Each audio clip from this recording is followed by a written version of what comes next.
Journalists over at ProPublica obtained 15 years worth of tax documents on the wealthiest tax dodgers here in the United States. We're talking about the Warren Buffetts and the Jeff Bezos of the world. And when you compare what their income really is and how small the percentage of taxes they pay, you get a sense of just how rigged this economic system is in their favor. Now, before I get to these specific details, I want to note that I say that the economic system is rigged to their favor because they get to skirt taxes legally.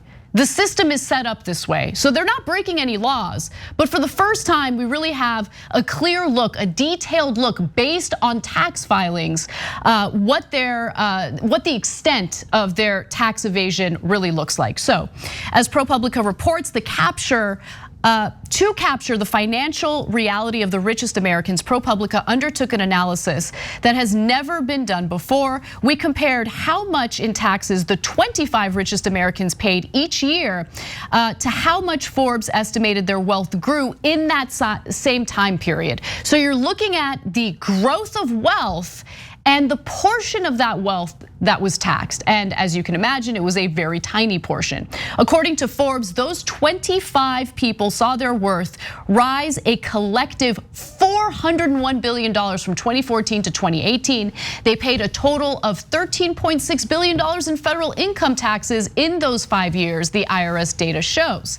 Now that sounds like a lot, right? That's a staggering sum, but as they report, it amounts to a true tax rate of only 3.4%. So take a look at what you paid in your federal income taxes last year. I guarantee you it was more than 3.4%.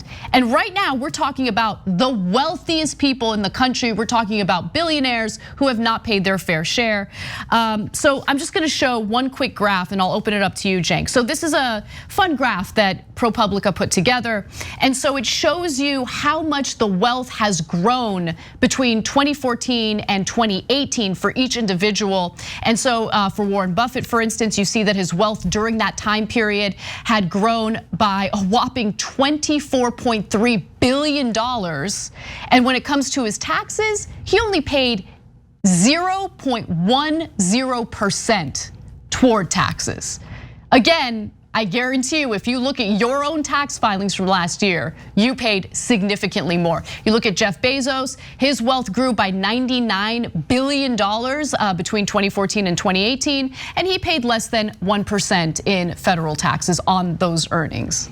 Let alone the fact that this corporation, Amazon, oftentimes also paid 0%. So don't get it confused. The company pays nothing, then Bezos pays nothing. That's right. It's literally one of the richest companies in the history of the world, and he is the single richest man in the history of the world.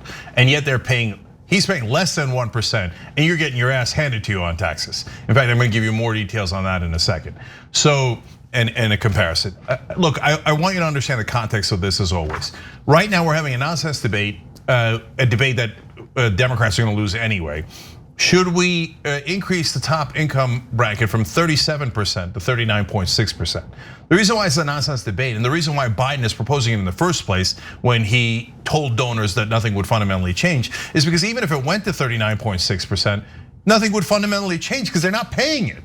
They're not paying any of those taxes. So it doesn't matter if it's another 2.5%. Yet the Republicans make a big deal out of, oh my God, the poor rich. Oh, the rich, how could you do this to our friends and allies? Look, I'm not exaggerating. The Republicans are fighting tooth and nail for that extra 2.6% that the rich aren't even paying anyway, okay? Now, by the way, let's be fair. There's a lot of stratification of the rich, right? Doctors, lawyers, accountants, if they are making it to the top bracket somehow, a lot of them will pay taxes because they're earning income, right? But if you're super rich, none of this matters. Yep.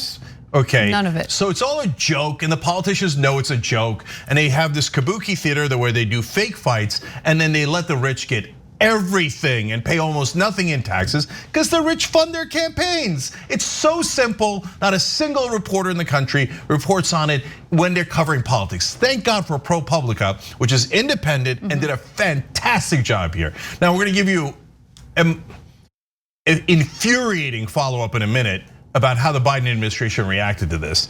But I want you to understand this fact that I want to tell you guys, okay? by the end of 2018, so they're looking at this time period, ProPublica explained that the 25 richest people were worth $1.1 trillion. That's just 25 people worth 1.1 trillion. How many Americans do you have to add up to get to that same amount of wealth? 14.3 million people. 25 people have the same wealth as 14.3 million people. Okay, that's one thing, but that's not the mind-numbing part. The part that's infuriating is those top 25 on their wealth paid $1.9 billion in this stretch that ProPublica looked at. I'm sorry, in 2018 alone, 1.9 billion. Okay, well then how about the 14 million Americans that have the same amount of wealth as those 25 guys? They probably paid a little bit less than 1.9 billion, but God, you know the rich should pay way more, right? You sitting? Average American, the 14 million combined, paid $143 billion in taxes. So the richest people in the country only paid a little less than 2 billion. You all paid 143 billion. 143 billion out of middle income Americans and poor Americans and all of the rest of us, okay? So this, when people say the system is rigged, the mainstream media usually jumps down their throat. Oh, conspiratorial. What do you mean rigged? It's rigged through the tax system, you morons, but they're not morons, they're all rich. Every cable news anchor is a multi-millionaire. Yep. And so, it's not that they do it actively, like, oh, Cuomo gets together with Tucker Carlson, they high five about how they lied to the American people. No, they do it because they don't know anyone poor. Everyone they know is a millionaire. They get taxed the same way as the rich do. And like, you gotta understand, there's just a significant difference in how earned wages get taxed versus how keyboard pushers get taxed, right? I'm talking about people who spend all day speculating on the stock market, right? Or who do investments. Capital gains gets taxed at a much lower rate. And what they do is they pit their losses through investments against their wealth made through investments, and through those deductions, they end up getting massive tax breaks. Like, the way they earn their money, if you can even call it that, is through these investments, through the speculation, and that's it. And the fact that that gets taxed at a lower rate than the actual hard work that workers put in to various companies to earn the revenue for those companies, to make sure those companies are up and running. Those wages get taxed, as you guys know, through the brackets that get reformed every once in a while, if you can even call it reformed. But it's just insane. It's insane that like what you earn through capital gains is like what, 15% taxed? Now I believe it's 20%. And to be fair to the Biden administration, they claim they want to move it up to 39.6, but only for people making over $1 million, okay? Now, there's no reason why capital gains shouldn't be the same exact thing as your normal wages, okay? Taxed at the same rate. They say, oh no, that would discourage investment. Even Warren Buffett has said that's nonsense. No good investor would say, no, I'm not going to invest my money and make money because you're increasing my taxes a little bit. Of course you would continue to invest, otherwise you'd make no money, right? I mean, it's such an obvious lie.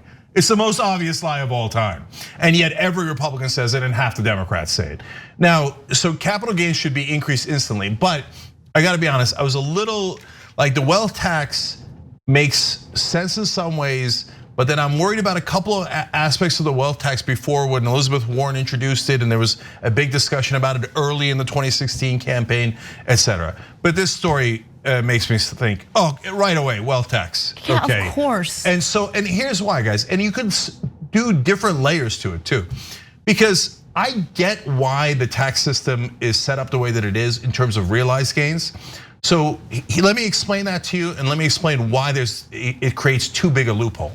So they said, look, let's say that you bought some stock for $100. It went up to $1,000 or $1,100 to make the math simple. You made $1,000 in that scenario, right? But you didn't actually sell the stock, or you could do it in real estate, etc. But you didn't actually sell it, so you don't have the cash.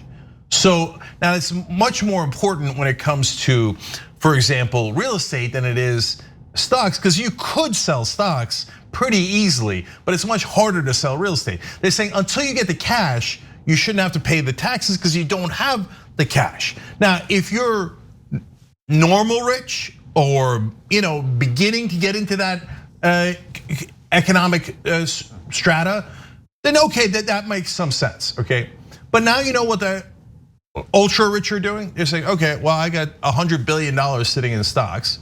I'm not gonna get any income. Why would I get it, right? I'm just gonna leave it there forever and ever and ever and never be taxed on it. And then if I need money, one of the things they can do and sometimes do is they just borrow it. So instead of paying 37%, they borrow at whatever small thing because they're good for it. There's no question, right? Yep. They're gonna get a very low interest rate. And that way, and sometimes that could count against like paying even, that make them even pay less taxes, right? Yeah, because they get a tax deduction for the interest that they pay on that loan. Yeah, in some circumstances they do. So the bottom line is, it creates a giant loophole where they never ever sell anything, and they still have that same money that they can spend endlessly anyway. So, and now it is very hard to see an argument against the wealth tax. Let's say put it at a stratospheric number, above $1 billion, for every dollar above $1 billion, right? Are they really gonna say, oh no, man, this is gonna discourage me from working? I mean, if I'm taxed above $1 billion, oh my God, what was about wealth tax she proposed? 2%? So if you're Jeff Bezos and you're like, oh my God, my extra 99 billion or my extra 126 billion, I think that's where he is at now, is gonna get taxed 2% every year. Whatever will you do? You'll be just fine. So it's beyond outrageous how this system is completely rigged in favor of the rich. If you're super pissed about that, you are actually correct. Thanks for watching The Young Turks, really appreciate it. Another way to show support is through YouTube memberships. You'll get to interact with us more. There's live chat emojis, badges. You've got emojis of me, Anna, John, JR. So those are super fun. But you also get playback of our exclusive member-only shows and specials right after they air. So all of that, all you gotta do is click that join button right underneath the video. Thank you.